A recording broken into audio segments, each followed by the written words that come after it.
राधा स्वामी। राधा स्वामी दयाल की दया, राधा स्वामी सहाय, राधा स्वामी। गुरु प्यारी साध संगत जी, चलिए हम अपने माँ ग्रंथ को कंटिन्यू करते हैं और आज का अपना शीर्षक है भाई मदन के समर्थन में आना।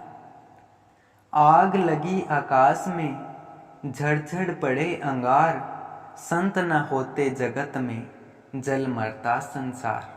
प्यारी साध संगत जी, संत इस जगत में परमात्मा के दिव्य आलय से प्रेम का अमूल्य खजाना लेकर प्रकट होते हैं, जिसे वे सबके साथ साझा करते हैं। इंसान सदैव किसी न किसी पूर्वाग्रह के आधार पर आपस में भेदभाव के बीज बोता है और एक दूसरे में द्वेष की ज्वाला को बढ़ावा देता है। कभी वह धार्मिक विभाजन में अपने आप को बांटता है तो कभी जातिवाद के चक्कर में फंसता है। कभी त्वचा के रंग पर अभिमान रखता है तो कभी लिंग की भिन्नता पर, कभी भाषा की विविधता में तो कभी अपनी आर्थिक उन्नति पर। संत इस संसार में इसी नफरत के ज्वालामुखी को शांत करने के लिए प्रकट होते हैं और प्रेम की दीप्ति को प्रतिस्थापित करने का प्रयास करते हैं। वे अपने सत्संग के माध्यम से लोगों के हृदय में मौजूद जातिवाद, आर्थिक विभाजन, सामाजिक स्तर और अन्य मतभेदों को मिटाकर समाज में मानवता के प्रति समानता और एकता की भावना जगाने के लिए प्रेरित करते हैं। हुजूर महाराज जी भी आज के युग में इसी एकात्मकता और प्रेम की विचारधारा के सबसे उत्कृष्ट पथ प्रदर्शक का जीता जागता उदाहरण है। वर्तमान समय में इस विश्व में शायद ही ऐसा कोई संत या महापुरुष होगा जो 55 देशों में करोड़ों श्रद्धालुओं के होते हुए भी बिना किसी सुरक्षा या सेवादारों के संरक्षण के बिना संगत से किसी प्रकार का अंतर बनाए निरंतर उनके मध्य में निवास करते हुए अपने जीवन को एक आम इंसान की तरह व्यतीत करते हैं। आज भी वे दिनोद्धा में प्रतिदिन 5 बार संगत से उनके हालचाल और दुख सुनने के लिए उनके बीच विराजमान होते हैं। चाहे कोई सत्संगी हो या अज्ञात व्यक्ति, किसी को भी उनसे साक्षात्कार करने के लिए पूर्वानुमान या बुकिंग नहीं करनी पड़ती। अगर आप दिनोद आश्रम में पहुंचकर उनके दर्शन की प्रतीक्षा में लगी पंक्ति का सूक्ष्मता से निरीक्षण करेंगे तो आपको वहां प्रशासन के उच्चाधिकारी मंत्री भी खड़े दिखाई देंगे और उसी पंक्ति में समाज के कमजोर वर्ग से सड़कों पर भिक्षा याचना करने वाले बंधु भी स्पष्टता से दिखाई देंगे। हुजूर साहब समानता की भावना से नित्य उनके पास आने वाले प्रत्येक जीव की अरदास और समस्याएं सुनते हैं। अनगिनत अवसरों पर आने वाले दरिद्र और दुखी जीवों को सांत्वना प्रदान करते हुए वे उन्हें अपने सीने से भी लगा लेते हैं। हुजूर साहब की यह प्रवृत्ति नई नहीं है, बल्कि यह उनके स्वभाव में बचपन से ही अंकित है। हालांकि उनकी पूरी परवरिश देश की स्वतंत्रता प्राप्ति के उपरांत ग्रामीण संरचना में हुई, जिस समय जाति और धन के आधार पर होने वाले भेदभाव को व्यापक रूप से स्वीकार्य और आम माना जाता था। इसके बावजूद यह मानवता में द्वेष उत्पन्न करने वाली सोच उनके पवित्र मन में कभी भी स्थान नहीं पा सकी। हुजूर महाराज जी के दयालु, सहानुभूतिपूर्ण और समाज समाधि विचारधारा की गहराई को आश्रम में पिछले 46 सालों में उनके संग रहे भाई मदन जी अनेक आत्मस्पर्शी घटनाओं और अनुभवों के माध्यम से प्रकट करते हैं। भाई मदन जी जो इस वक्त दिनोद आश्रम में हुजूर महाराज जी की सारी निजी सेवा की सवर्ण मौज में समर्पित है। वो हुजूर साहब का भेदभाव रहित और पवित्र हृदय वाली प्रकृति को एक अत्यंत निजी और प्रेरक घटना के माध्यम से उजागर करते हैं। भाई मदन जी बताते हैं कि उनका जन्म आर्थिक और सामाजिक रूप से कमजोर परिवार में हुआ था। इसके चलते जब वे आश्रम में अन्य सेवादारों के साथ सेवा करते थे तो उन्हें अपने आप को हमेशा औरों से छोटा महसूस होता था। दूसरी ओर हुजूर साहब जब आश्रम में नए नए आए तो सभी को यह जानकारी थी कि वे एक प्रतिष्ठित और खानदानी परिवार से हैं। हुजूर साहब के आश्रम में प्रवेश करते ही जब बाकी लोग भाई मदन जी से दूरी बनाए रखते थे, हुजूर साहब ने तुरंत उनसे अपनी मित्रता का हाथ बढ़ाया, जिससे उन्हें स्वागतित और मूल्यवान महसूस हुआ। कुछ ही दिनों में हुजूर साहब को अपने गुरु का इतना प्रिय शिष्य बनता देख भाई मदन जी को उनसे बात करने का मन तो करता था, पर वो साहस ही नहीं जुटा पाते थे। हुजूर साहब उस गांव के प्रमुख पढ़े लिखे और विद्वान व्यक्तियों में से एक थे। उनका प्रभावशाली व्यक्तित्व और उच्च सामाजिक स्थिति के ख्याल को अपने मन में घुमा घुमा कर भाई मदन जी अपने आप को उनके सामने अयोग्य और तुच्छ महसूस करते थे। मदन जी के मन में एक हिचक और भ्रांति बसी रहती थी कि हुजूर साहब इतने पढ़े लिखे और प्रतिष्ठित घर से है, जबकि वह खुद एक गरीब और अशिक्षित है। उन्हें डर था कि कहीं उनके व्यवहार से हुजूर साहब खफा न हो जाए। मदन जी की यह हिचक इतनी प्रबल थी कि जब हुजूर साहब उनके पास से गुजरते तो वे घबरा उठते थे। वे फौरन अपनी नजरें नीचे कर लेते थे और हड़बड़ाहट में किसी भी सेवा में लग जाते थे ताकि उनसे कोई गलती न हो जाए। प्यारी साध संगत जी, एक बार की बात है, एक तरफ हुजूर साहब आश्रम में हॉल से गुजर रहे थे और दूसरी तरफ से भाई मदन जी आ रहे थे। हुजूर साहब को देखकर मदन जी एकदम से रुक गए और वहीं खड़े हो गए। हुजूर साहब ने पहले भी देखा था कि भाई मदन जी उनके सामने घबराते और असहज रहते हैं, इसलिए इस बार उन्होंने भाई मदन जी को आवाज देकर अपने पास बुलाया। जब भाई मदन जी उनके पास पहुंचे तो हुजूर साहब ने अपना एक हाथ उनके कंधे पर रखते हुए प्यार से पूछा, भाई तू हर समय इतना डरा डरा क्यों रहता है? कोई बात है तो बता। बस फिर क्या था, जिन्हें वे इतनी उदात व्यक्ति मानते थे, जब उन्होंने उनकी तरफ से इतनी गर्मजोशी और प्रेम प्राप्त किया तो वे अपनी भावनाओं को नियंत्रित नहीं कर सके और उनकी आंखों से आंसू भर आए। वह भावुकता से और थोड़ा सहमते हुए बोले, जी कोई बात नहीं है। हुजूर साहब ने देखा कि मदन जी तो भावुक हो गए हैं, इसलिए उन्हें हल्का करने के लिए उन्होंने मुस्कुराते हुए कहा, अगर कोई बात नहीं है तो जाकर जल्दी से मेरे लिए एक गिलास पानी ला। भाई मदन जी तेजी से भंडारे की ओर बढ़े। पहले अपने हाथ धोए, फिर एक गिलास को अच्छे से धोकर उसमें पानी भर कर लाए। हुजूर साहब दूर से ही उनकी सारी गतिविधियों को ध्यान से देख रहे थे।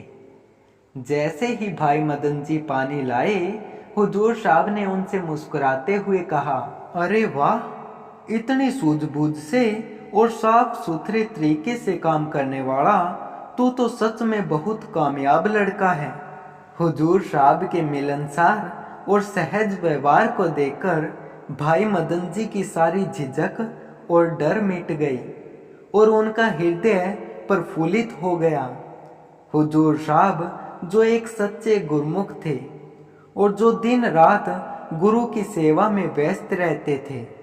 उन्होंने पहले ही संवाद में भाई मदन के प्रति अपार स्नेह और समर्पण की भावना जताई।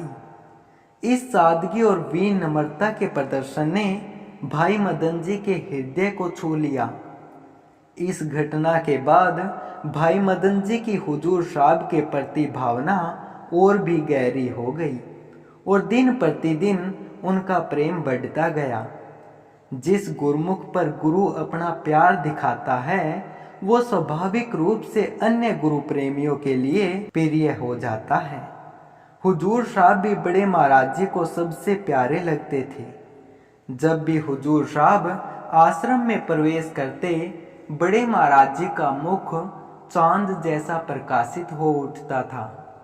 बड़े महाराज जी के हुजूर साहब के प्रति अद्वितीय प्रेम को देखकर भाई मदन जी भी प्रेरित होकर हुजूर साहब के संग समय बिताने लगे, ताकि वे भी उनकी गुरु भक्ति से प्रेरणा प्राप्त कर सके।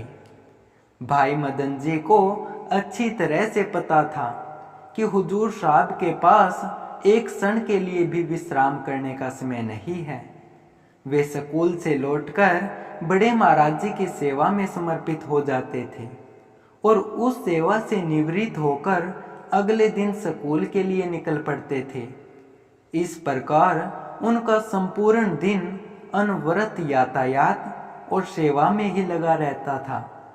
ऐसी अद्भुत समर्पण भावना को देखकर और उससे प्रभावित होकर भाई मदन जी अपने प्रिय गुरु भाई की सहायता करने के हर अवसर पर तत्पर रहते थे, चाहे वह सेवा छोटी ही क्यों न हो। जैसे जैसे समय बीतता गया, भाई मदन जी ने हुजूर साहब की रोजमर्रा की जरूरतों का ध्यान रखना शुरू कर दिया। वे हुजूर साहब के स्कूल जाने से पहले उनके स्कूटर को साफ करते। उससे अधिक वह हुजूर साहब के लिए उनका टिफिन भी पूरी तरह से तैयार करते थे। शाम को जब हुजूर साहब स्कूल से वापस आते, भाई मदन जी उनका स्कूटर गेट के पास ही स्वीकार लेते और उसे विधिवत पार्किंग में स्थानित करते थे। और जब भी अवसर मिलता, वे हुजूर साहब की थकावट को दूर करने के लिए उनके कंधे या फिर संवेदनशीलता से उनके सिर की मालिश कर देते थे। दोनों के बीच की प्रेम भावना को देखते हुए बड़े महाराज जी ने एक दिन भाई मदन जी को अपने पास बुलाकर आदेश दिया कि वे हुजूर साहब के वस्त्रों को धो दिया करें। जिस दिन बड़े महाराज जी ने इस आदेश को प्रदान किया था, उस समय से लेकर अब तक लगभग 4 दशक बीत चुके हैं। आज भी मदन जी हुजूर साहब के वस्त्र उनके स्वीकृत तरीके से स्वयं के हाथों से धोते हैं। यूं तो आश्रम में आधुनिक वस्त्र धोने की मशीन कई सालों से है, लेकिन भाई मदन जी आज भी हुजूर महाराज जी के वस्त्र को स्वयं धोकर अपने गुरुदेव के दिए गए आदेश का पवित्रता और अनुपम निष्ठा से पालन कर रहे हैं। स्वामी जी महाराज जी ने अपने गुरु भाई के प्रति कितना और कैसा प्रेम होना चाहिए, उस अद्भुत शिक्षा को अपने उपदेश सार वचन में स्पष्ट रूप से प्रकट किया। भाई मदन जी इस अनुपम शिक्षा के सबसे आदर्श प्रतिष्ठान है। आज हम देखते हैं कि भाई मदन जी हुजूर महाराज जी की सेवा में दिन रात पूरी तरह समर्पित हैं, लेकिन यह गहरा प्यार आसानी से नहीं उत्पन्न हुआ। इसको समय की मुश्किलों और परीक्षाओं से गुजरना पड़ा, तब जाकर यह वर्तमान प्रीत की गहराई तक पहुंचा। हुआ यह कि जब हुजूर साहब और भाई मदन का आपसी बंधुत्व और भाईचारा सभी को प्रतीत होने लगा, तब वे आश्रम निवासी जिन्हें हुजूर साहब से ईर्ष्या होती थी, अब भाई मदन जी को भी तंग करने लगे। उन लोगों के हृदय में कपट था, इसलिए जब वे हुजूर साहब और भाई मदन जी को मिलजुल कर खुश रहते देखते थे तो उन्हें पीड़ा होती थी। कुछ विरोधी भाई मदन जी को हुजूर साहब की सेवा में लगते हुए देखकर मास्टर का चेला उपनाम से संबोधित कर उन्हें चिढ़ाने की कोशिश करते थे। जब वे देखते कि इससे उनकी मित्रता पर कोई प्रभाव नहीं पड़ा तो कुछ लोगों ने मिलकर भाई मदन जी के खिलाफ एक षड्यंत्र रचा। उन्हें पता था कि हुजूर साहब निर्भीक और अदम्य साहस से भरपूर हैं और उनके साथ सामना करने का साहस उनमें नहीं था। इसलिए उन्होंने भाई मदन जी को, जो एक मासूम और सहज स्वभाव के भक्त थे, अपना निशाना बनाया। जब एक बार हुजूर साहब और बड़े महाराज जी कनाडा की 1 महीने की विदेश यात्रा पर थे, तब इन्हीं लोगों ने आश्रम में एक योजना बनाकर बड़े महाराज जी के कमरे से उनका कीमती सामान चुरा लिया। बड़े महाराज जी और हुजूर साहब के कमरे दोनों एक ही मंजिल पर थे। हुजूर साहब ने अपने कमरे की देखरेख के लिए अपने भाई मदन जी को चाबी सौंपी थी। इसलिए मदन जी हर दूसरे या तीसरे दिन ऊपर की मंजिल पर हुजूर साहब के कमरे की सफाई के लिए जाते थे। उनका इस तरह से आश्रम की पहली मंजिल पर आना जाना सभी के सामने होता था और यह बात सभी लोगों को पता थी। जब बड़े महाराज जी और हुजूर साहब कनाडा की सत्संग यात्रा से आश्रम में पुनः लौटे, तब इन्हीं 4-5 दुष्ट प्रवृत्ति के व्यक्तियों ने मिलकर बड़े महाराज जी के पास जाकर चोरी की घातक सूचना दी और उसकी जिम्मेदारी सीधे भाई मदन जी पर डाल दी। जब 4 अलग अलग व्यक्तियों ने गवाही दी और यह दावा पेश किया कि उन्होंने भाई मदन जी को कमरे के निकटतम स्थल पर जाते हुए देखा, तब बड़े महाराज जी को उनके वचनों को मान्यता प्रदान करनी पड़ी। यह गंभीर आरोप सुनकर भाई मदन जी ने बड़े महाराज जी के चरणों में गिरकर कई बार स्वयं को मासूम साबित करने का प्रयास किया और चोरी के आरोपों को असत्य बताने की चेष्टा की, परंतु बड़े महाराज जी ने उन पर विश्वास नहीं किया। उस समय हुजूर साहब भी उलझन में थे कि बड़े महाराज जी भाई मदन जी की प्रार्थना क्यों नहीं समझ पा रहे और उन्हें बिना साक्ष्य के अपराधी क्यों मान लिया।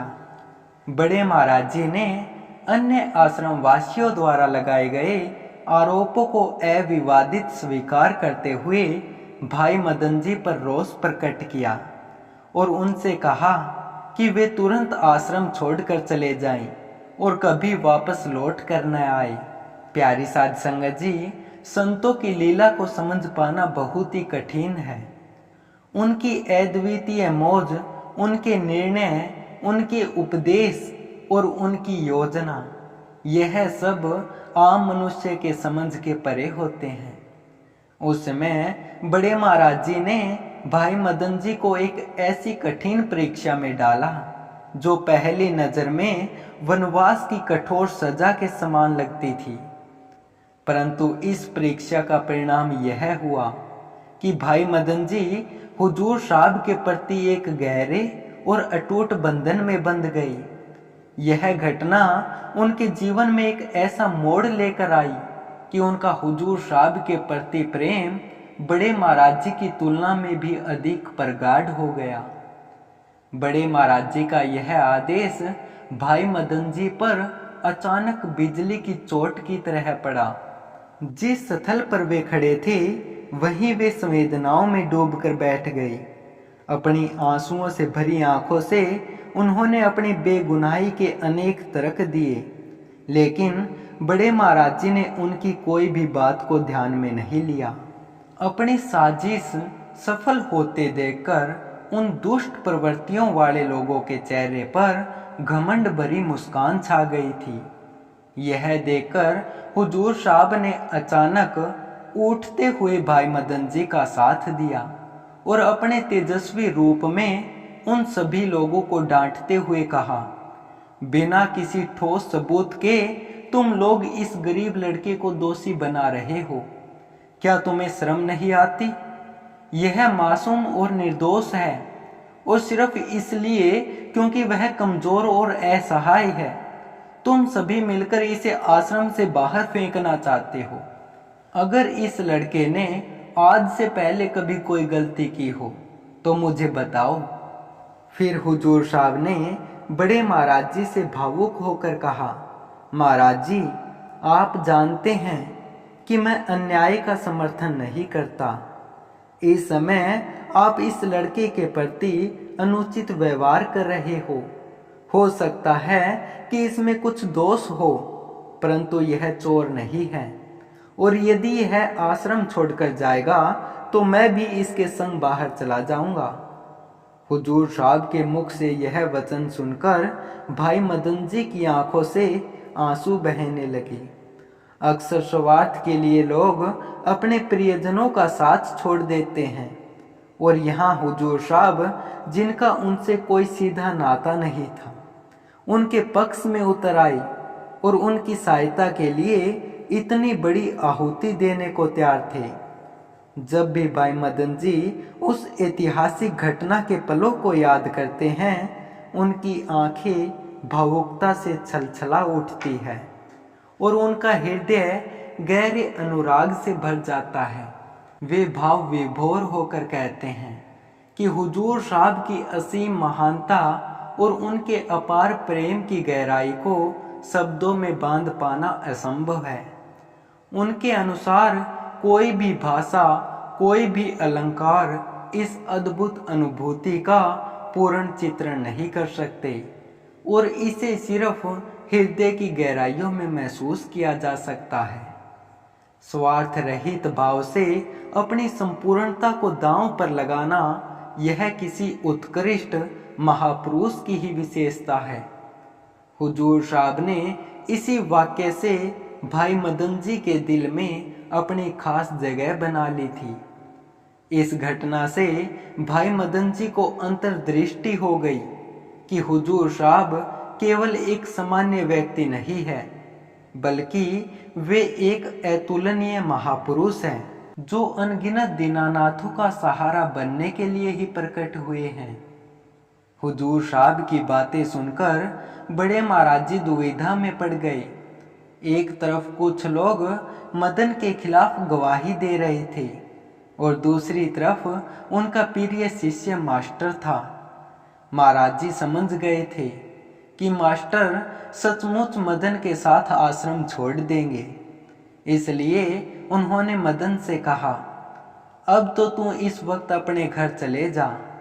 तुझे अगर आश्रम में सेवा करनी हो तो दिन में आश्रम आ जाया कर और सेवा करके वापस चला जाया कर, पर तू आश्रम में नहीं रुकेगा। भाई मदन जी बड़े महाराज जी की आज्ञा को मानते हुए दिनोद गांव में ही स्थित अपने निवास की ओर प्रस्थित हो गए। इसके पश्चात वह प्रतिदिन आश्रम में उपस्थित होकर 3-4 घंटे सेवा का कार्य संपन्न करते और पुनः अपने घर लौटते। हुजूर साहब ने भी उनको आश्रम में उनसे ज्यादा घुलने मिलने से मना कर दिया और उन्हें समझा दिया कि वे उनसे स्कूल से आते जाते वक्त आश्रम के बाहर ही बातचीत कर लिया करेंगे।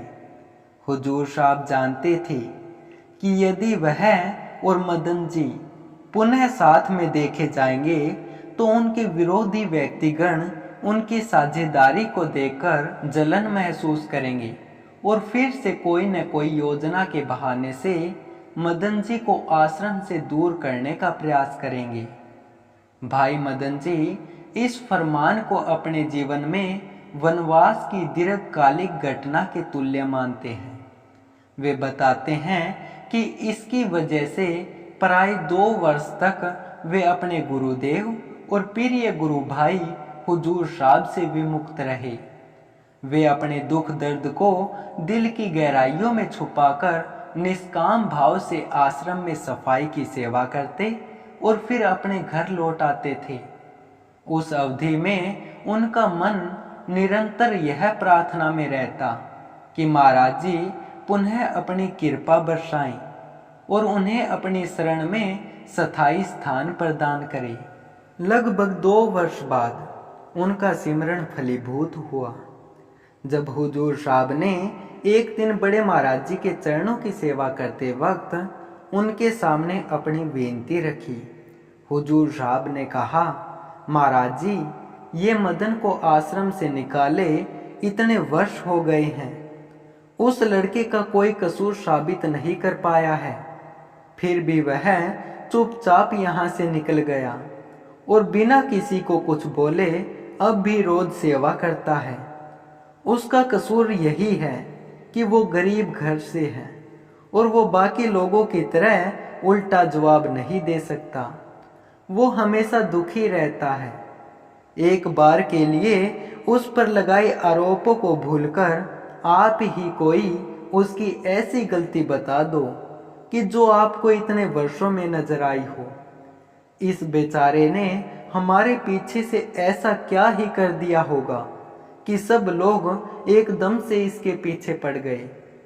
बड़े महाराज जी ने हुजूर साहब की प्रार्थना पर विचार किया। ध्यानपूर्वक सोचने के बाद उन्होंने भाई मदन को व्यक्तिगत रूप से बुलवाया और कहा, मदन, तुझे दुख में जीते हुए काफी समय हो गया है। तुझे आश्रम में रहना है तो मैं सभी को एकत्रित करता हूँ, पर तुझे सब लोगों के सामने अपनी भूल स्वीकार करके माफी मांगनी होगी। भाई मदन जी ने महाराज जी के चरणों में अपने हाथ जोड़े और उत्तर दिया, महाराज जी, मुझसे कोई गलती हुई ही नहीं तो मैं कैसे ऐसा आरोप स्वीकार कर सकता हूँ। मैंने कोई चोरी नहीं की। मैं ईमानदारी से कहता हूँ कि मुझ पर झूठे आरोप लगाए गए हैं। बड़े महाराज जी ने फिर उन्हें समझाया, मुझे पता है कि तुझसे कोई गलती नहीं हुई है, पर मेरी बात मान, सबके सामने माफी मांग ले।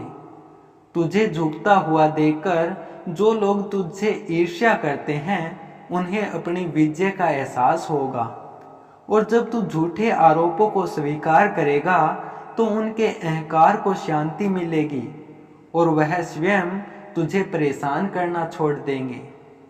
भाई मदन जी ने अपने गुरु की बात को स्वीकार किया और सभी के सामने अपनी गलती को माना।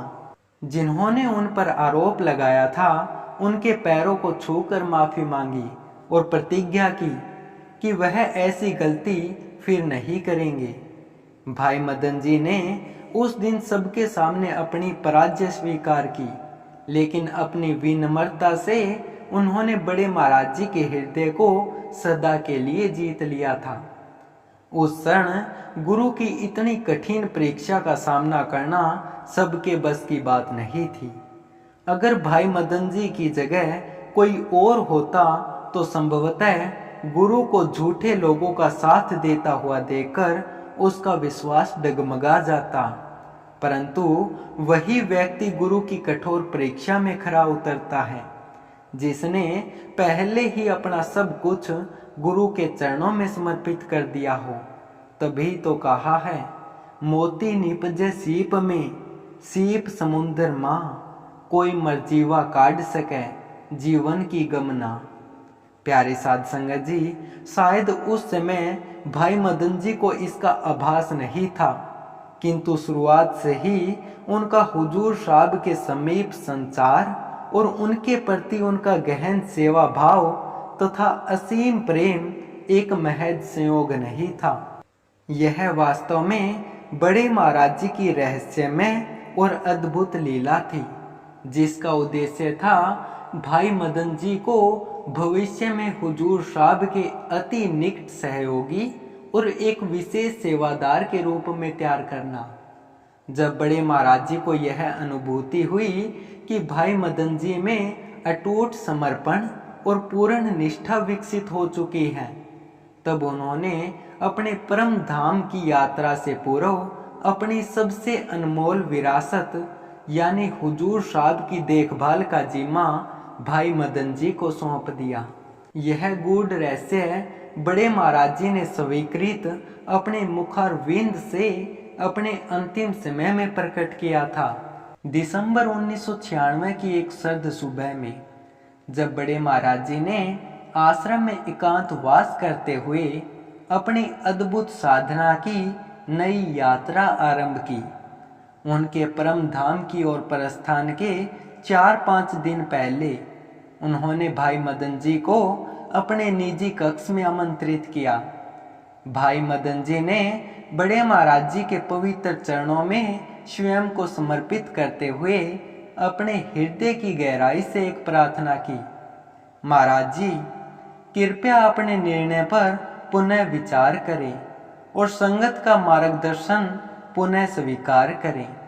यदि आवश्यक हो तो मुझ जैसे निमन प्राणी को अपने अनंत धाम में समाहित कर लें, परंतु कृपया संगत से अपने आप को इस प्रकार दूर न करें।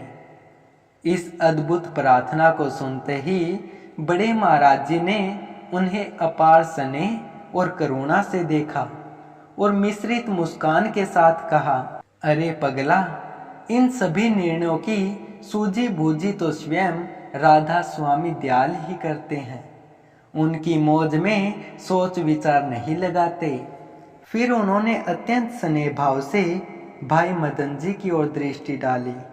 उनकी आंखें नम थी, पर उनकी आंखों की पुतलियों में अनगिनत सितारों की चमक झलक रही थी। उनके चेहरे पर एक अलौकिक प्रकाश छाया हुआ था। भाई मदन जी भी अपनी दृष्टि को उस दिव्यता से मोहित होकर हटा ही नहीं पा रहे थे।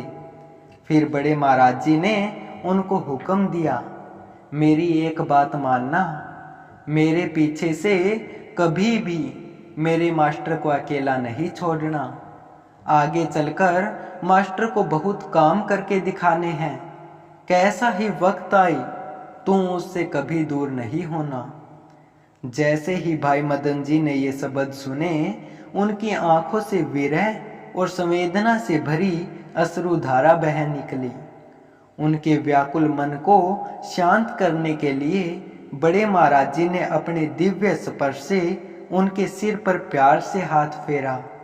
उस स्पर्श में जो केवल कुछ ही क्षणों का था, एक अद्भुत और अलौकिक ऊर्जा का संचार हुआ, जिससे उनके सिर का सारा भार और दुख का अनुभव अचानक ही गायब हो गया। प्यारी साध संगत जी, उस भावपूर्ण दिन से लेकर आज तक भाई मदन जी अपने पूरे अस्तित्व के साथ हुजूर साहब की सेवा में समर्पित है। इस आध्यात्मिक यात्रा में उन्होंने हर छोटी से छोटी सेवा को अथक परिश्रम और अटूट निष्ठा के साथ संभाला है। जिस दिन भाई मदन जी ने बड़े महाराज जी को अपना अटल वचन दिया था, वे आज भी उसे पूरी ऊर्जा और अक्षय निष्ठा के साथ निभा रही हैं। उनकी गुरु के प्रति असीम समर्पण और अविचलित प्रेम इस बात का प्रमाण है कि पिछले 27 वर्षों से चाहे हुजूर महाराज जी आश्रम में हो या न हो, भाई मदन जी निरंतर और अचल आश्रम में ही विराजमान रहते हैं। जब हुजूर महाराज जी सत्संग यात्राओं के लिए महीने भर आश्रम से बाहर जाते हैं, तो भी भाई मदन जी अपने गुरुदेव के हुक्म को सदैव अपने हृदय में समाये रखते हैं और आश्रम में रहकर उनके मास्टर की सेवा में लगे रहते हैं। उन्हें कभी भी अकेला नहीं छोड़ते। प्यारी साध संगत जी, कल फिर यहीं से हम अपने माँ ग्रंथ को कंटिन्यू करेंगे। तब तक आप सभी को प्यार भरी राधा स्वामी जी।